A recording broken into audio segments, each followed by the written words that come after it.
Hello বন্ধুরা, প্রতিজ্ঞা ধারাবাহিকে আগামী পর্বে আমরা দেখতে পাবো যে ঝুমকিকে তার নিজের চালেই উল্টো চাল দিয়ে বাজিমাত করলো ছুটি।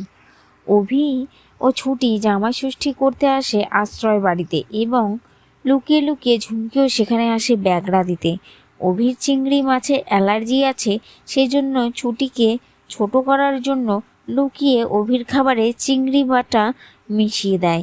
কিন্তু খাবার রান্নাঘর থেকে নিয়ে যাওয়ার সময় ছুটি ঝুমকির কানের দুল পেয়ে যায়। এছাড়াও খাবার খাওয়ার সময় গন্ধও পেয়ে যায় এবং সেই খাবারটা খায় না এবং তারা বুঝতে পেরে যায় যে এই কাজটা ঝুমকির।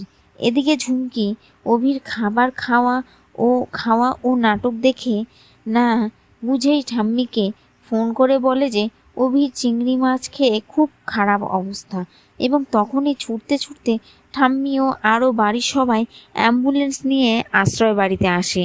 আর তখনই সবার সামনে ঝুমকির পর্দাফাশ করে অভি ও ছুটি। তাহলে বন্ধুরা, ঝুমকিকে কি তার কর্মের জন্য শাস্তি দেওয়া হবে? জানতে হলে আমার চ্যানেলটিকে অবশ্যই সাবস্ক্রাইব করুন।